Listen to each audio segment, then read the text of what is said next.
And hey everyone, welcome to the ComicBase Livestream. This is number 43, and I am your host, Pete Bickford, coming to you live from Franklin, Tennessee, just outside Nashville. Hope you're all doing well. We're going to be talking about all things comic-based, comic-related, a little bit of Atomic Avenue stuff, and some random stuff. We may even get into NFTs if you guys have an interest in that later on. But in the meantime, what I'd like you to do, first of all, small favor, please go ahead and mash that like and subscribe button down on your YouTube console there.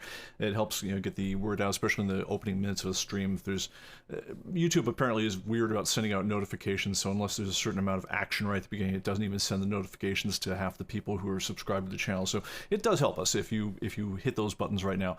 And the other thing is, please post any questions you'd like to have me answer in the stream below. I will hit as many of those as I can. I don't have a ton of stuff to get through today, so it could be a little short. Famous last words. But I do want to answer as many of your questions as I can. This is something we do every week, and it gives me a chance to talk to everyone out there in the comic-based audience, and see what y'all are thinking, and like I say, chat with you and share as much information as I can.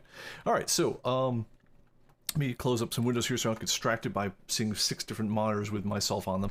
All right, so let's see here. Hi to Andre, Steve. Got your first up on the questions. Excellent. Question about cover submissions. Hi, Oro, John P, and Andre, and so forth. So yeah, let's get it going. So the first basic news is ComicBase 1726 just came out moments before showtime. It's not, if you've had anything in the last week or two, it's not a big required update, but the one thing that's notable about it is it's likely the last build we're going to do before we make the next required build, which is 21.0.2. That'll be the one that everyone is using. So if any of you guys are feeling very beta testy or want to help us before we make a huge mistake and roll it out to everyone in our entire user base, if you want to try it out and give us a heads up on anything you see that we haven't seen up to this point, I definitely, for one, would very much appreciate it. It looks like it's pretty good. So but the next build, 21.0.2, it's kind of our quarterly update. It's April now. And that's the one that will be going out, that before you update, before you download any more content updates, you'll be required to update your program. And that gives us a chance to kind of sync up everyone who's using ComicBase to be running on the same version, so we're not dealing with lots and lots of, things that apply to tech issues that, were solved, months ago. It lets us make sure that everyone's kind of on the same page on those things. And also, some things that are pretty important is this is the build that enables all the features that are in the new mobile app. So if you're posting with ComicBase 2102, it allows you to see your data live in the mobile app that you've posted from your most recent backup. So when you're browsing for comics, you'll see not just, all the issues of Tomb of Dracula, but you'll see which ones you have, for instance. So you don't need to have a special report to go to that part. You can actually just go and look through your stuff and get it that way. One other note on the mobile end of things, having a little bit of dev build issues going on, where basically somewhere along the line our development system lost its connection with the Mac end of things. So we've been unable to post new updates to the Mac build. We understand that there's an issue with the Mac version of the mobile app, where if you're scrolling through very long titles, it can run into a problem. We're working on it. We hope to have a fix for that in the next week or so, but we're having some technical issues even connecting to our own build system with that right now. There was a change to Microsoft Visual Studio that seems like it broke it, and we've been going around with Microsoft to get that worked out. But anyway, that will be a separate deal anyway, because if you have the iOS version of our mobile app, that's something that you would just get as an automatic download through the App Store. It's not related to your the version of ComicBase you're running. Whereas on the other hand, in order to get any of the new features that involve viewing your collection live and so forth, you do need to be running ComicBase 21.0.1 build 1600 or later, or the new 2102 that'll be coming out probably in the next week. Anyway, that's the technical foo note on that one. So do a quick check of the chat here. All right, so Steve has a good question about cover submissions. We'll hit that one in just a second. Greg, hail to you, and hail to Competent Man as well. A word from Steve Jeppy about how to handle the loss of DC and Marvel. I have reached out to their offices. I'm probably going to go a little deeper with that and see if I can get a response from them. And the other person I really want to have, there's a couple other folks. One have indicated that they are interested in possibly joining me on a live stream that I also want to reach out to on that one. But I want to get them locked in and probably run a practice round with hosts before we go live on that one. But I do want to talk to a couple of my industry pals about that, about how to handle the loss of DC, Marvel, and the general shakeups in the distributing end of the comic industry. Let's see. As Compton Analysis says, let me get the chat rolling here. Assume these changes are also going to cause all kinds of problems for the program and changes needed.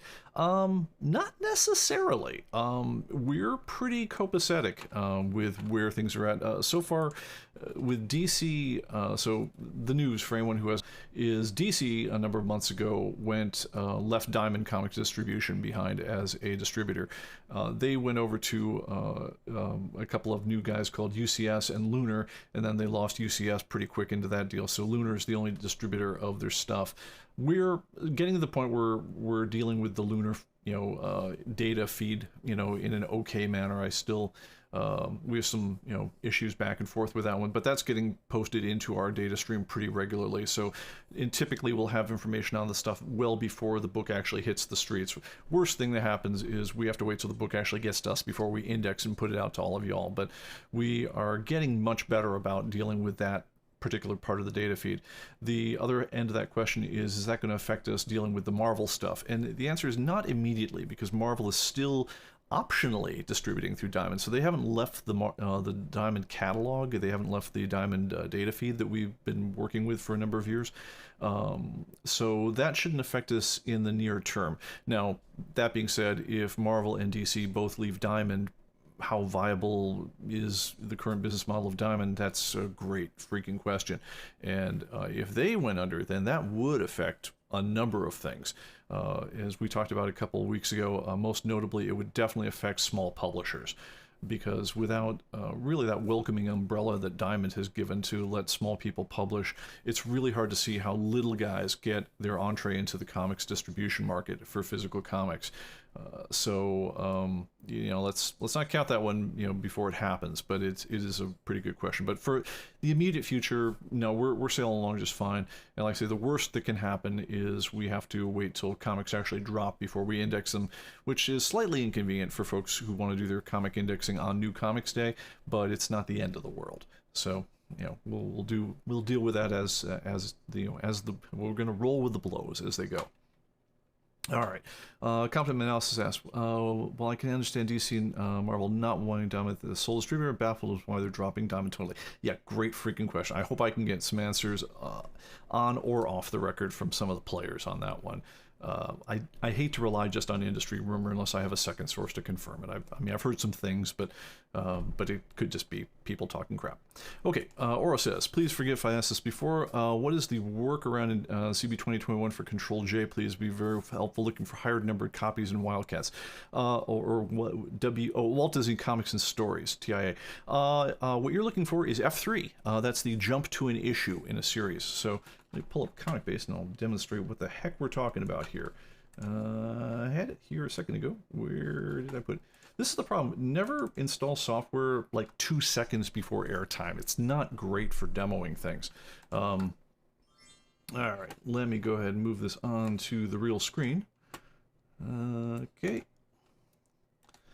All right, getting that over there, putting that there, and there we go. And let's be really cool and do the picture-in-picture thing, if we possibly can make that happen. All right. And I want to be down at the bottom. All right, cool. Here we are. All right, so what he's talking about. So the main way of steering around ComicBase in general is you would type in, a name of something like Spider-Man, whatever else, and you would go to that appropriate title. Now, another way to get there is if you take a barcode of any old thing. Excuse me, just one moment while I grab a comic.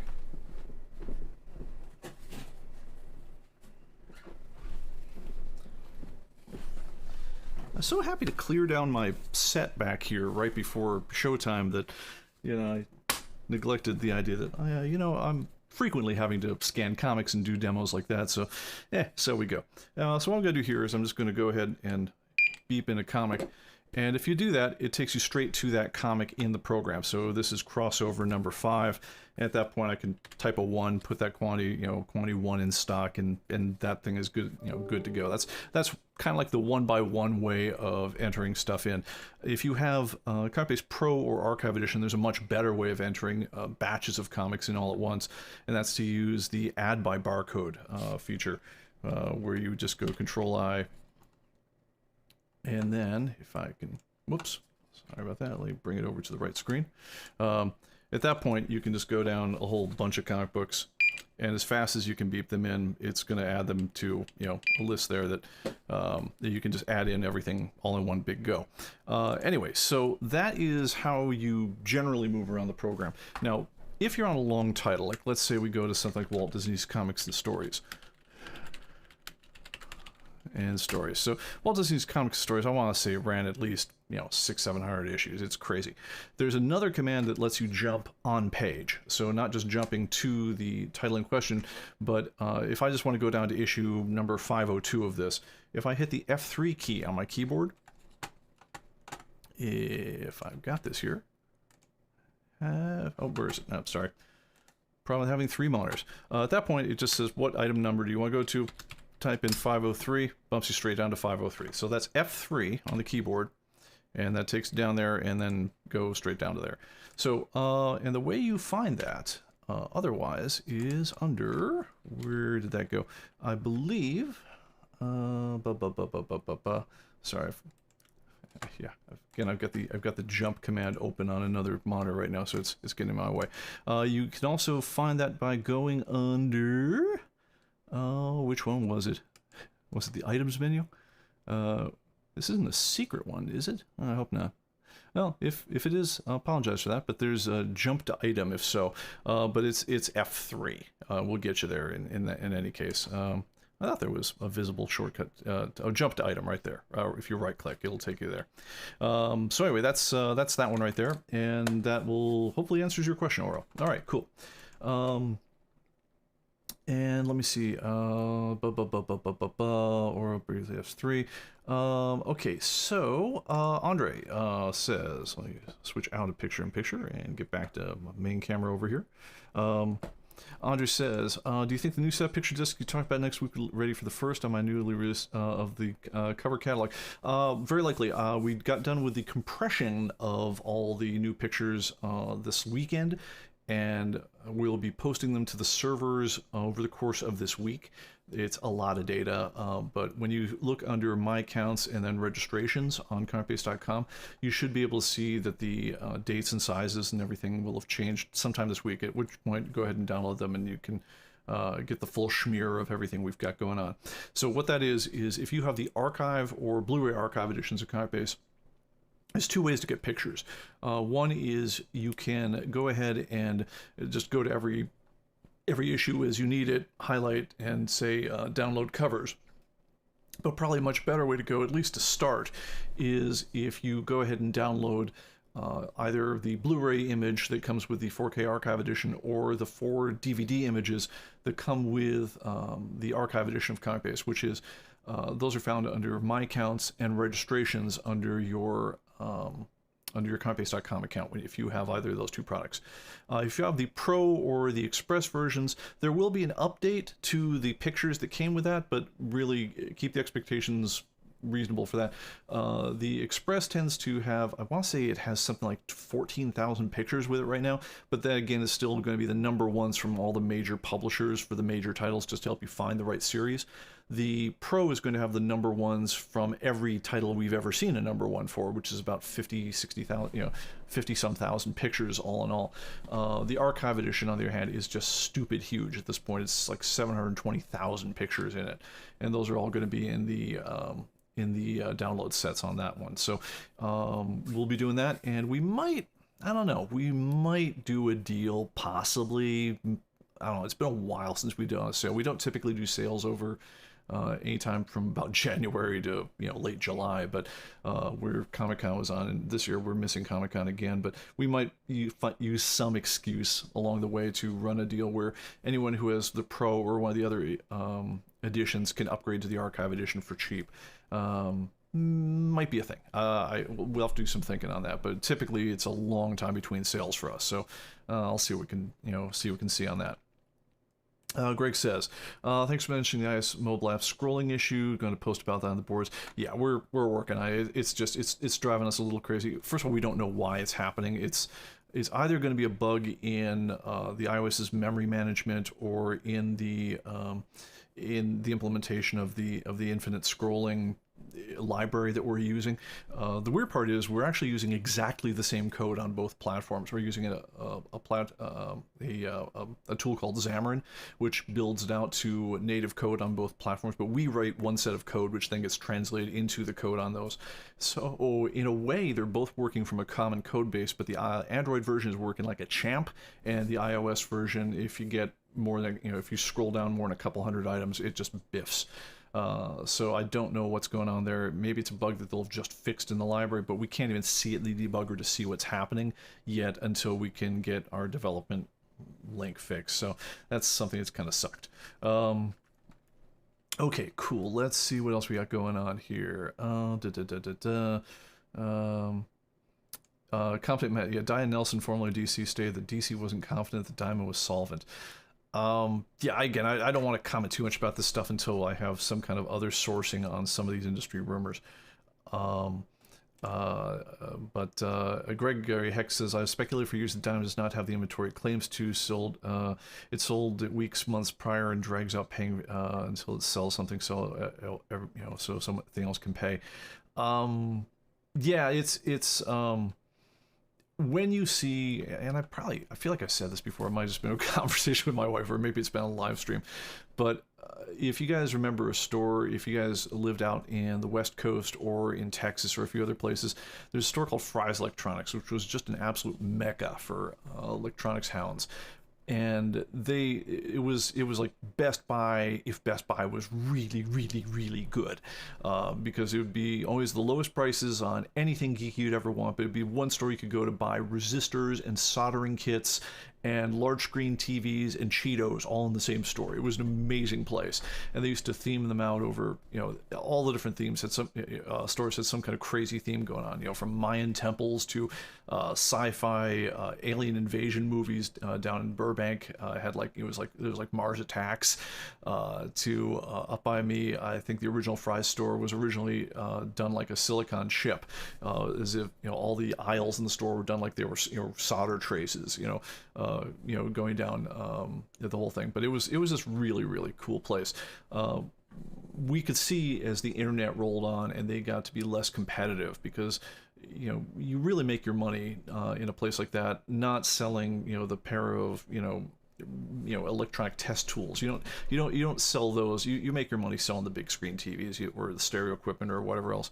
And it got to be more and more that people would go look at the stuff at Fry's and say, oh yeah, it's a great TV, and then they'd shop around online. They'd find a place $50 cheaper if they bought it off Amazon, or maybe they could dodge some sales tax, or for whatever reason they'd find something comparable online and they'd buy it there. And so it got harder and harder for them to keep up with that, and I think everyone tries to try out different product mixes to stay competitive, but Fry's eventually lost it. But you could see for like a year or two beforehand that they were like a dead store walking. You'd walk in and all these places that used to be stocked to the gills with hard drives and electronic components and TVs and things like that, suddenly there'd be like a couple of floor models out and just empty shelving where all this other stuff used to be. And what was really happening behind the scenes is clearly the distributors were pulling back on their credit terms to they were no longer supplying Fry's on like a net 90 or net 180 or whatever they gave them beforehand.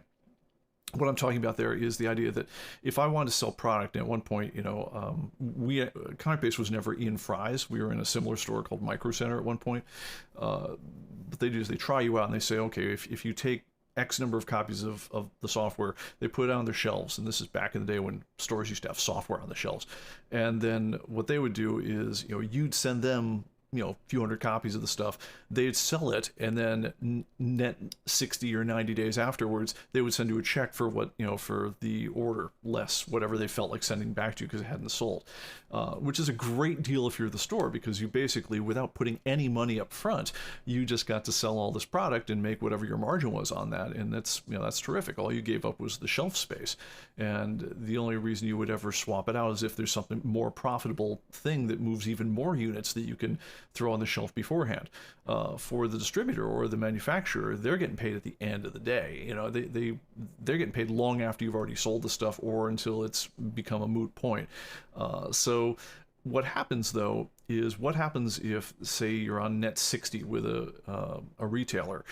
So we ship all 100 copies of ComicBase to Micro Center, and day 61 rolls around and we're not holding a check. Well, then we're like, what the hell, buddy? And then you call their accounts payable department and you say, where's the check? And if they say anything other than the check's in the mail right now, then you start saying, yeah, we're not going to be filling the next order with you until we see the check from the previous order. And then if that gets really bad, then you start saying, yeah, we're not going to do net anything with you anymore. Now suddenly it becomes cash on demand. Whereas if you want to buy it, you actually have to pay us for the stuff up front. Now, granted, you're buying it at 50% discount anyway, but you're back at the kind of terms that you'd be with an individual person selling it to you then, where, if you want to buy ComicBase and sell in your store, you actually have to buy ComicBase from us. You don't get to say, yeah, send me 5 copies of ComicBase and, I'll send you the money for them in 30, 60 days.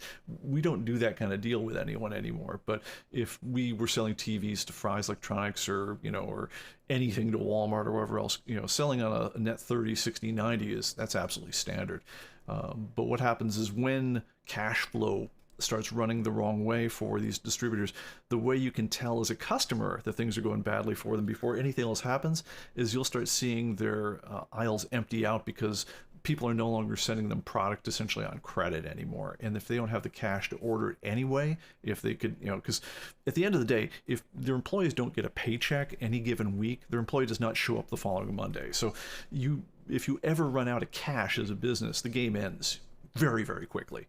So typically when retailers, things are going badly for them, they'll do lots and lots of kind of nasty things to their distributors in order to conserve cash, because the second you can't make a payroll, the second you can't keep the lights on or pay a utility or one of these expenses that must be paid that day, then it just ends for you. It ends, boom, like right away. The only early warning sign is you'll see the inventory is suddenly, they didn't ship you next year's model of something, or they didn't, ship you a resupply on that hot, thing that everyone else has got copies of.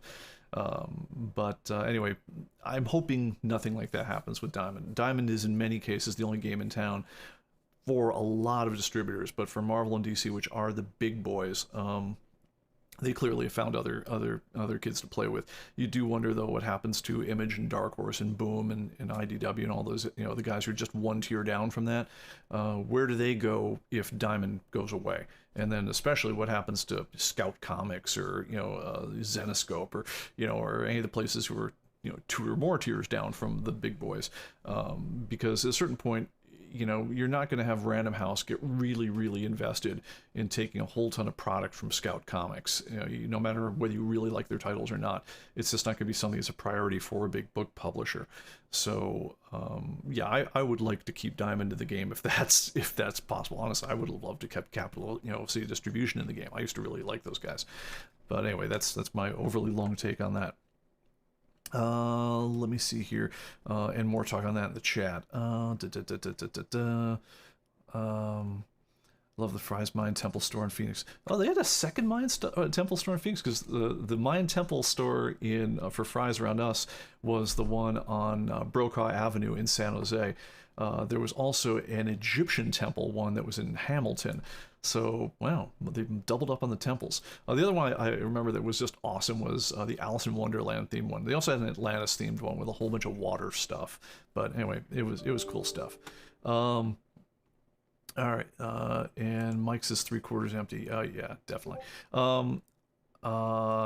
And Grace says, when Boris won Chapter 11 in 2011, Diamond was owed like $4 million, only recovered 25% after months of waiting. Yeah, I've heard stories like that as well. Another thing I heard is that Originally, people were thinking that Toys R Us wouldn't be allowed to go bankrupt because they owed Hasbro so much money.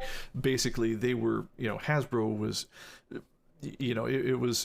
Hasbro was basically their bank at that point. And there was so much money owing on the loan that Hasbro really took it in the neck when Toys R Us went under. So but yeah, it's, as they say, anything that can't go on forever doesn't. So anyway, that's the story on that one. Ooh, interesting news from Gregory Hack. Buried in a report from IDW to their shareholders, their exclusive deal with Diamond had expired. Interesting. And Heidi McDowell says a number of other publishers also have their exclusive deals with Diamond run out. Yeah, I'm not surprised by that at all. I think Diamond doesn't have the clout to demand exclusivity, certainly, because unless you can prove that you will be the one way to get over the finish line, and you don't sign exclusive with anybody, you go with whoever, all the people that might be able to get your product out to market. So when Diamond was the one place on earth that really commanded that kind of monopoly share of comic stores, then that was something they could say, yeah, no, you want to go through us, we're exclusive. You can't go through us and go through Penguin or go through Random House. I don't think they have that kind of pull anymore, but I wonder what happens when nobody has the ability, much less the pull, to get things out to every comic store. I'm like, well, that's going to be sad. Okay, water and comics don't mix. I'm wondering where you're going with that, John. All right, let's see here. Andre says, do you have any problem with the download cover Saturday morning? Sidekick updated my 4-day basis, only one of them download covers. True Confessions, we had a lot of stuff going on. This is actually a good segue point. We had a lot of stuff going on over this weekend involving covers, so I'm not entirely surprised there was a little bit of weirdness. So one of the things that, as you guys know, that I've been working even more than ComicBase for the last couple weeks or couple months really, is I've been pulled in to work on improvements to Atomic Avenue and ComicBase's interface with Atomic Avenue. One of the big things we did over the last week is we redid the way that all the covers are stored on Atomic Avenue, where we had to basically have machines running for, God, I want to say 5 days straight of taking all the images in our art library and compressing them down. There's a bunch of fixed sizes that both the reports function in ComicBase uses, as well as the report generator on the back end, Jimmy. If you ever view web reports, there's sizes that get used for that. There's sizes that when you're viewing a title, it's a little larger. There's a bigger picture if you zoom in on a particular image, and then there's the much larger pictures that get served up for downloads to ComicBase users that are much bigger than anything that the Atomic Avenue people get to see. But there's something like 6 standard sizes that the entire art library needs to be compressed into, times about 1 million items at this point. Well, sorry, it's about 1 million items, but about 750,000 pictures.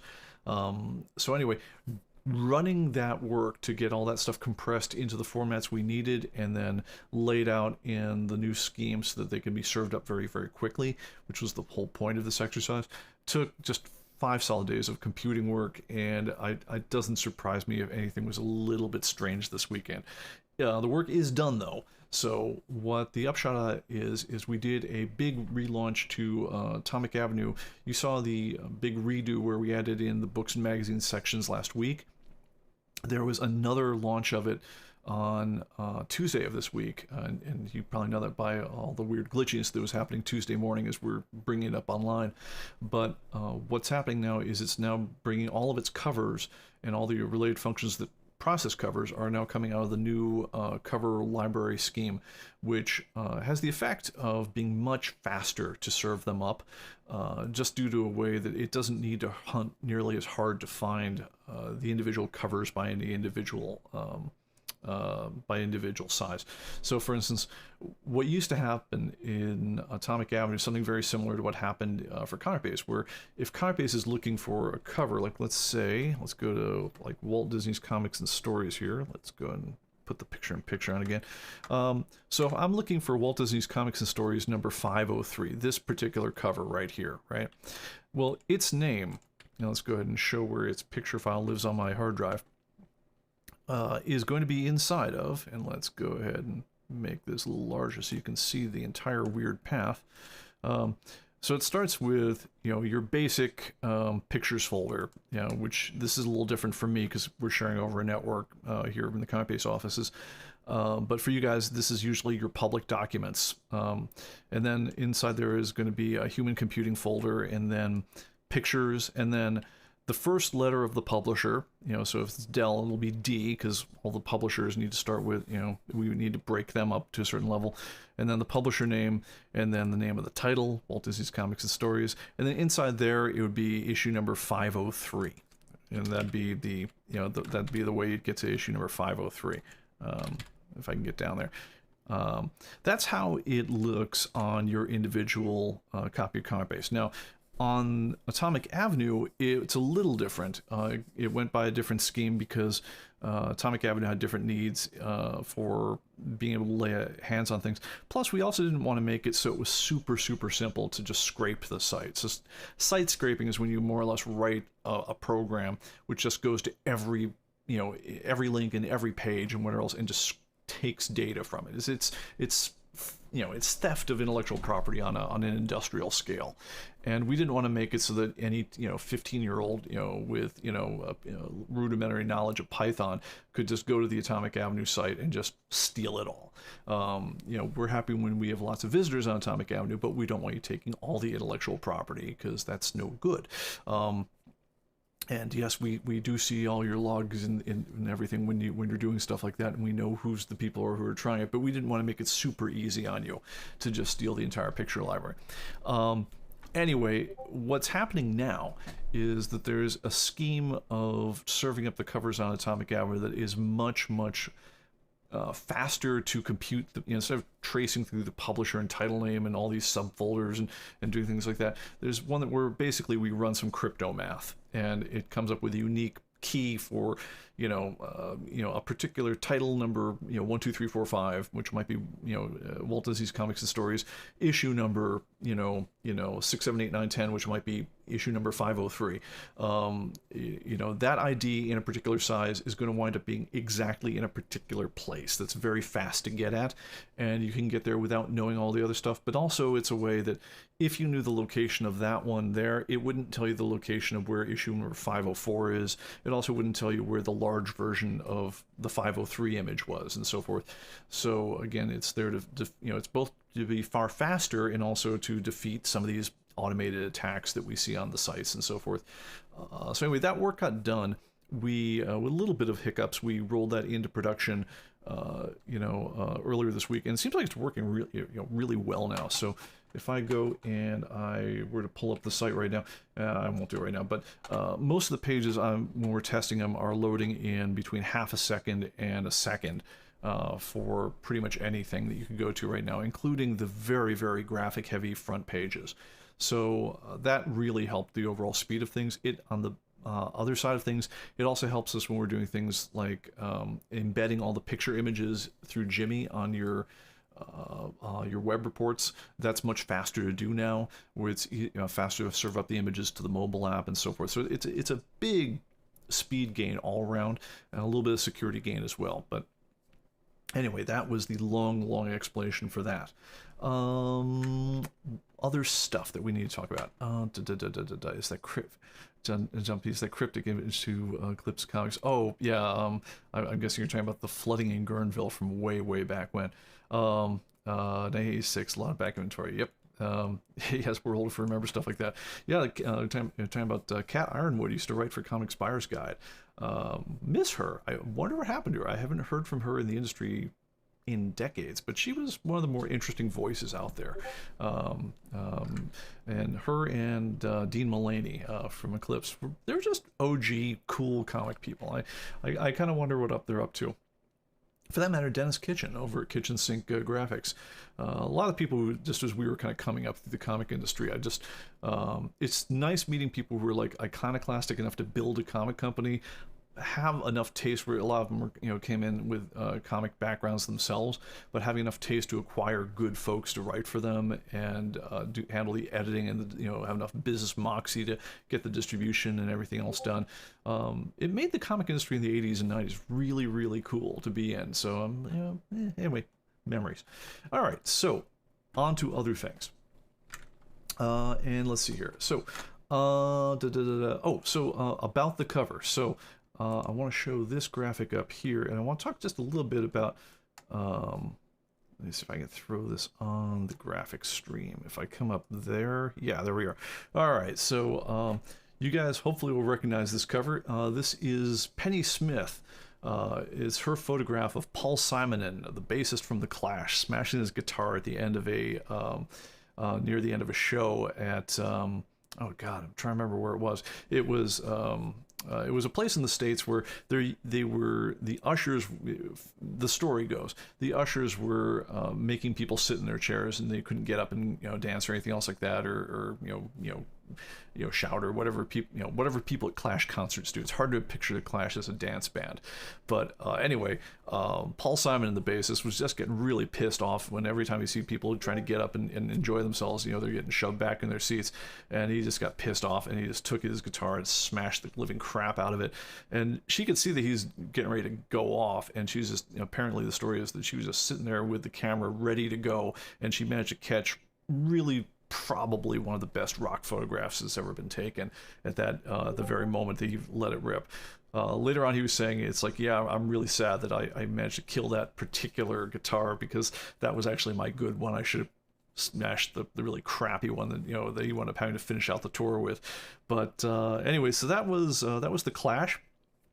This is the cover. They wound up using it as their cover to London Calling. But it was taken by a lady named Pennie Smith. Now, I included some of her work as I was looking for the original photo for this one just to use in the live stream, because at a certain point, you're looking for, just graphics to go with the live stream, and you're trying to come up with something that's just sort of an interesting, it's either a joke or it's a interesting story, or it's something to do with what you're going to be talking about. But for something where I don't have a ton of topical things I wanted to get into, I just wanted to, have something that was fun. So I thought, well, okay, London Calling, live stream calling, sure, and so you talk to your artist and say, hey, work up something that, based on the Pennie Smith photograph. But I was looking up and say, oh, well, hey, that'd be just a cool photo to have, or a picture to have. And I was trying to find, like, well, this is one of the most iconic photos that have been done in the rock era. How hard can it be to get a poster of that? And the answer is, it's actually pretty damn hard, at least to get an official one. Now, if you want like a knockoff or a tribute one or whatever else from Etsy, that can be done instantly. But if you want to get like the real, just that as a framed photo, it's really, really expensive.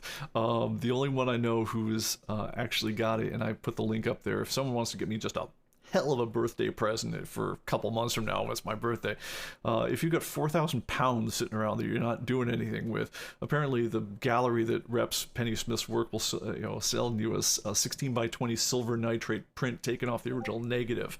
But that's, as far as I can tell, is the only official way to get that image up on your wall in any kind of form. But while you're out there, I included the links in the show notes. Have a look at some further photography. She did some great stuff, and there's a lot of, if you like, the early 1980s, kind of like the punk and post-punk eras and everything. She did a lot of just iconic photos. She's a great rock photographer. So check her out, and that note's in the show notes over there. Another thing that's in the show notes while I'm talking about it is I included a link. I just put another order in with Eagle Moss.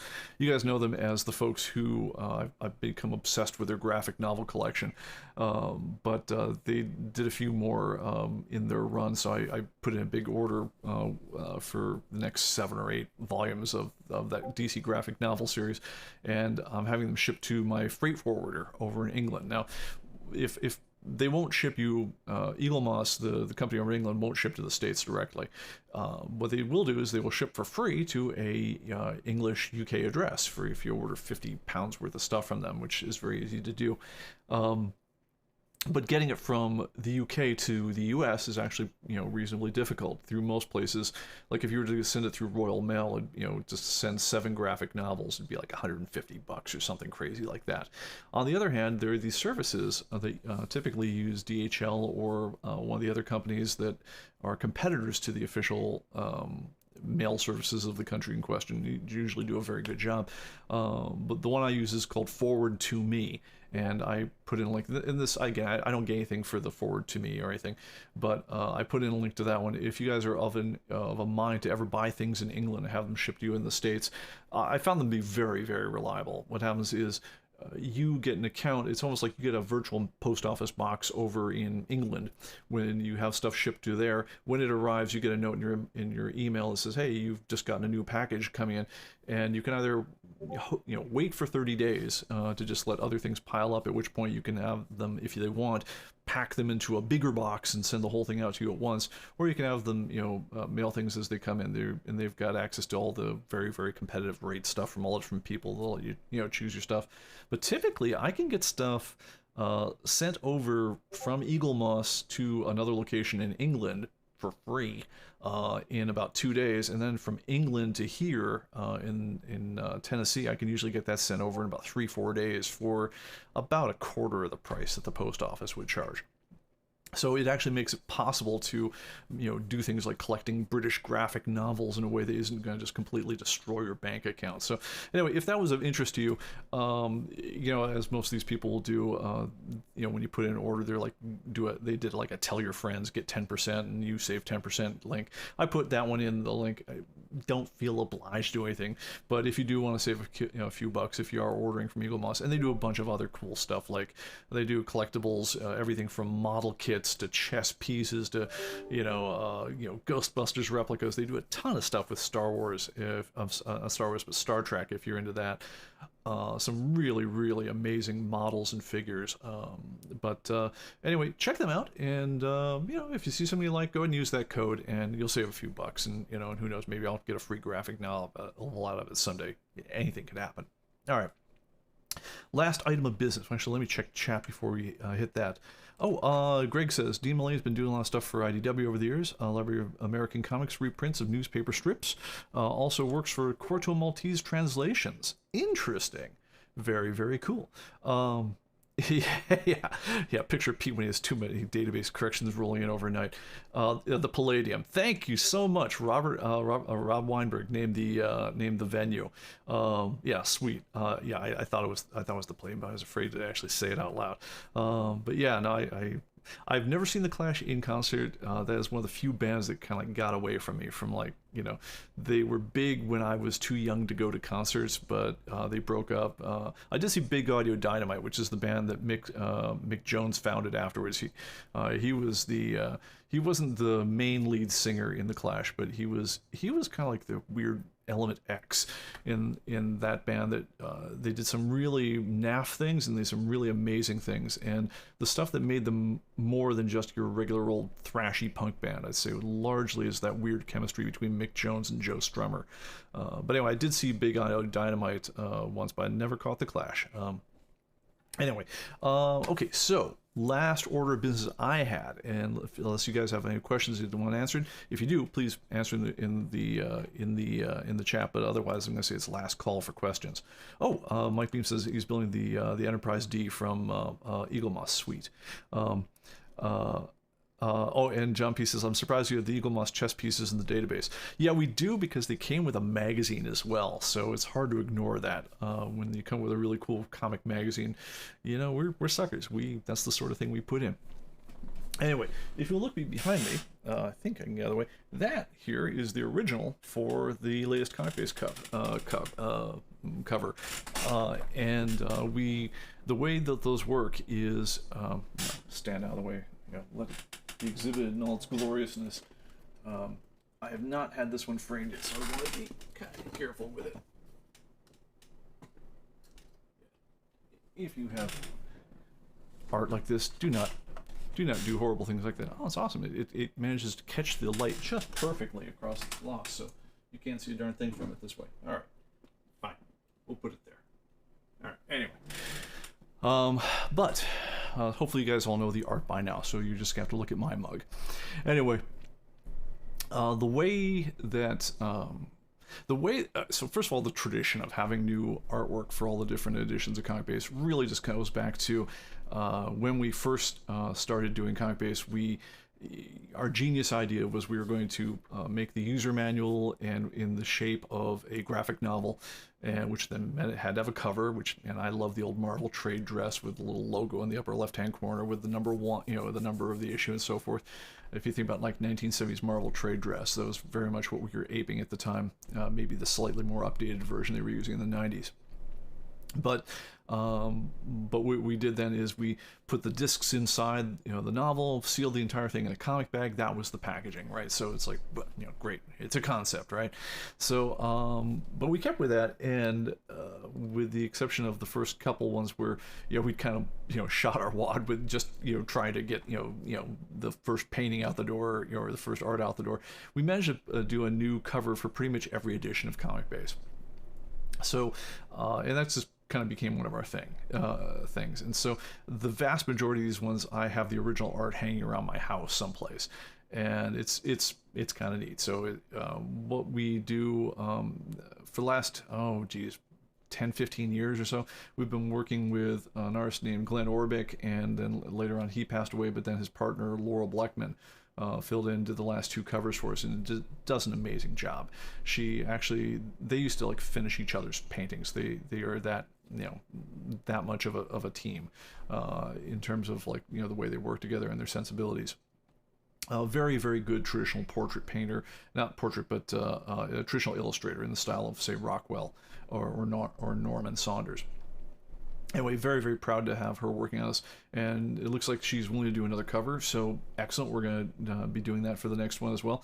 I could use your help there, because the way it typically goes is I give them a theme, and then they kind of say, well, how about something like this? There have been a few that I've art directed more than that, where I've said things like I like the very last one. I basically drew a little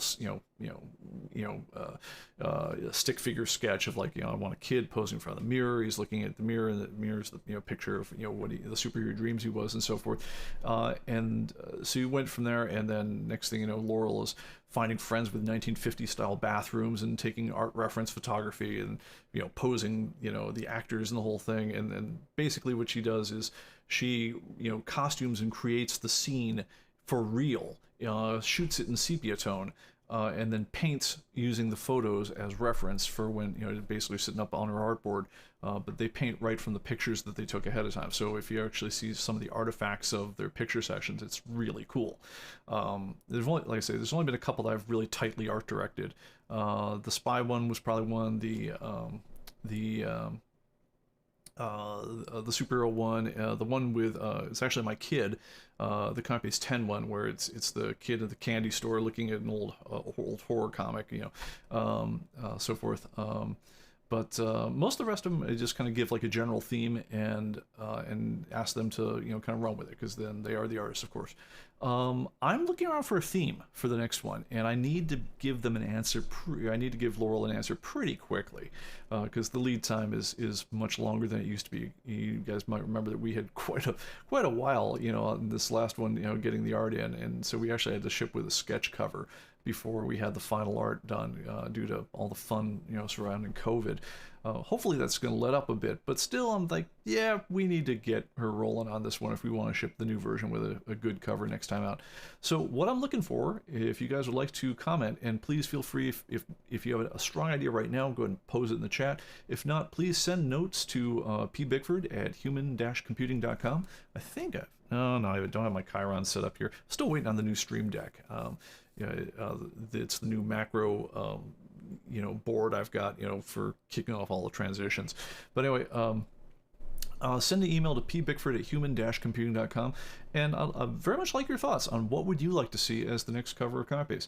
Now, I'm going to say the fixed things we know is we're going to be using Laurel as the artist, and you want to paint, you want to work with what her strengths are. So her strengths very much is she's very good at figure work, at having realistic looking people doing interesting things that tell a story with human expression and human emotion. So if you need robots attacking spaceships, there's probably better artists for that, which isn't to say that wouldn't be a cool cover to do sometime. I'm just saying it's probably not what I would want Laurel to be doing for me. On the other hand, if you had a particular spaceman doing something particularly cool, that would be a story that she would, tell very well, I think.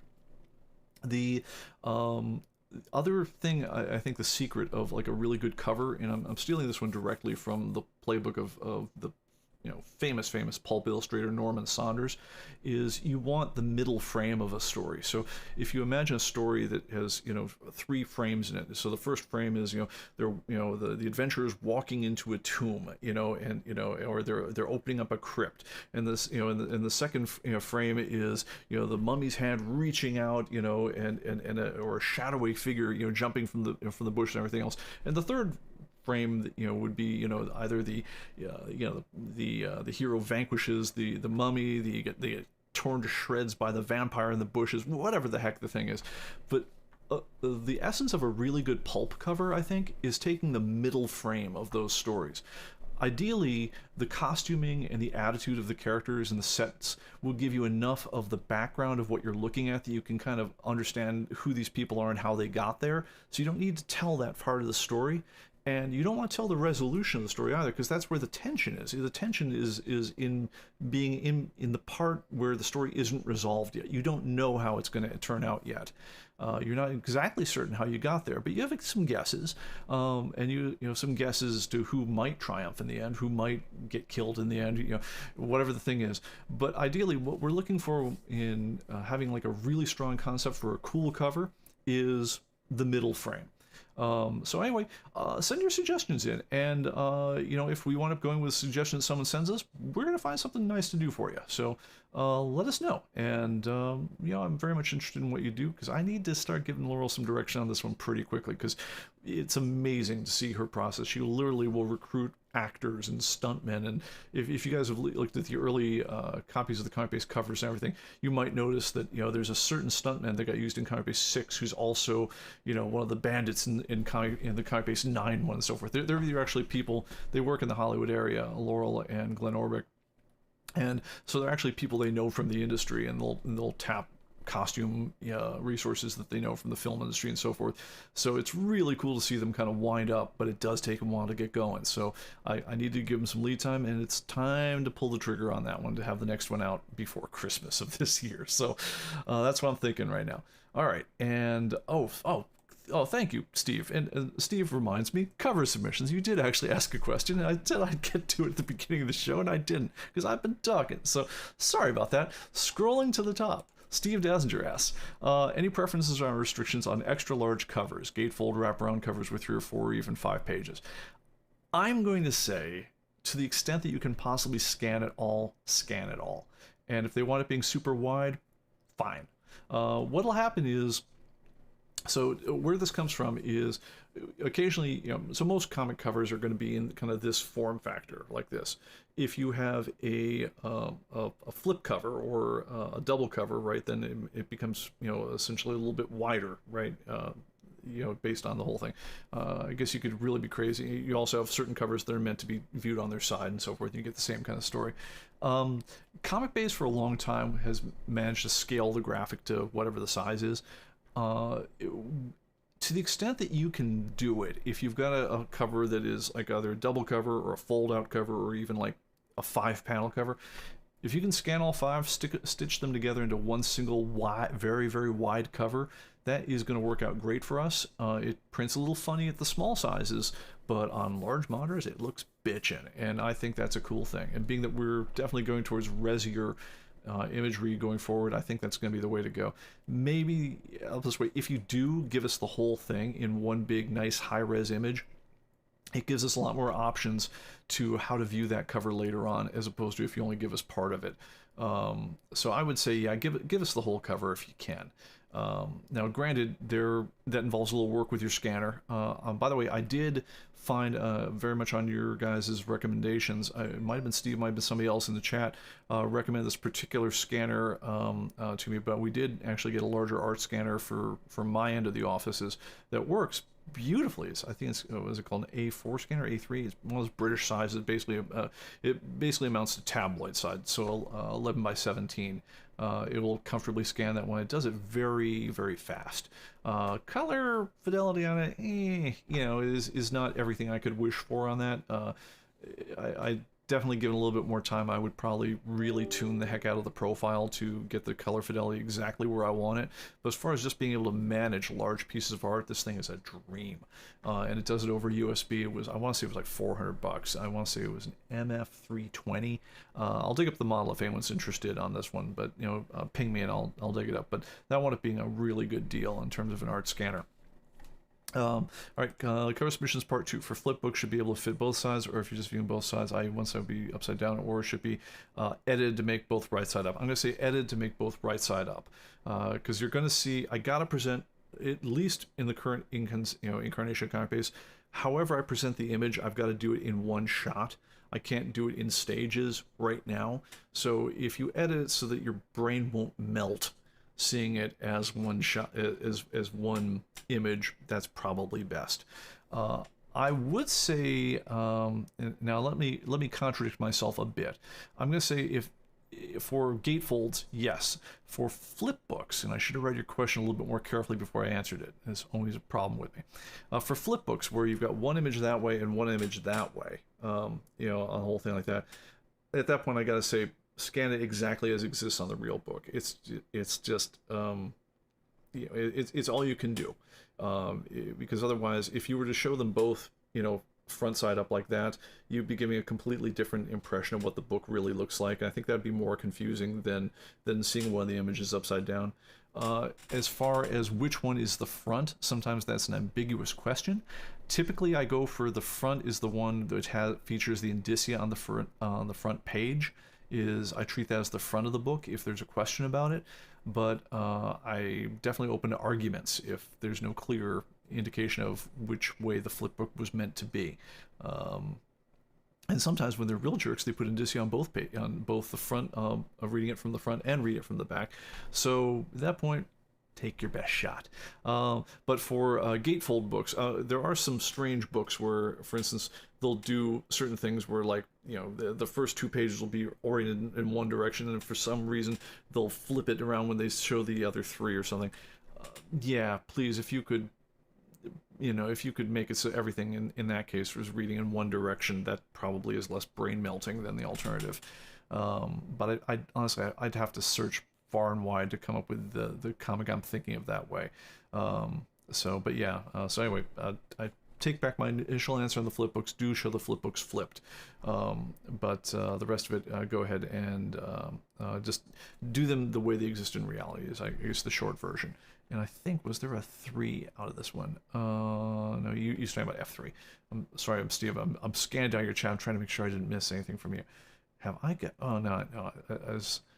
I've got a little header thing that processes the chat, so let me show it on things on the screen here. And I want to make sure that I thought maybe there was a way to sort by who asked something, and there is not.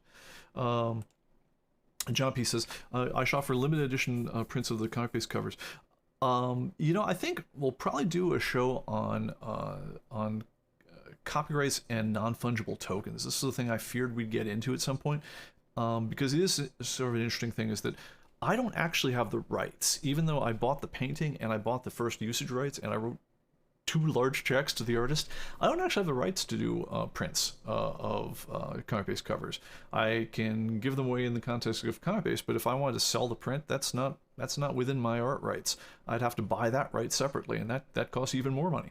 No, I'm very happy to have the artist be able to make money. The funny thing is, I was at Comic-Con one year and I saw someone selling prints. They were numbered prints of the ComicBase 10 cover, the one with is actually my kid reading the comic book, and it looks very Norman Rockwell-y, in the candy store. And the price they were charging for the print was almost as much as I paid for the original painting. And I'm thinking, like, wow, I've got the original hanging on my wall. This poor guy's, whoever buys this is going to pay, yeah. So anyway, but yeah, it's, I'm in favor of artists making money however they get, however they can. But I only got the rights I got. But oftentimes though, I can do things like I can have special edition covers that, if they're part of what I do with ComicBase, that I can do within my rights, and I can always call up Laurel and ask questions if there's a if there's any fine points on that one. One year, for instance, for Christmas presents for a couple friends, I had jigsaw puzzles made of one of the ComicBase covers, and I gave them to as people for presents, including I gave one to Glenn and Laurel, and they thought that was pretty cool. So, but yeah, I can't, unfortunately, I can't get in the business of selling these things for money, because then that tramples on, that's killing the goose that laid the golden egg, and I do not want to piss off my artists. Let's see. Was I the one who bought the recent Action Comics #1? No, I was not. But yeah, it was like an Action Comics 8.5 sold for like, I want to say like 3.4 million or something crazy like that. So that definitely is having an effect on the price in ComicBase. Okay, and Greg wants to remind everyone, once again, don't forget there's a dedicated live thread on the ComicBase message board where you can request live stream topics and demos. But yeah, guys, thanks very much for joining us. I'm going to wrap this one now, unless anyone has anything else. But definitely, if you guys have ideas for covers in the next week or two, let me know. And like I say, if we do choose your idea, we will do something nice for you. So take care, and I will see you guys all next time.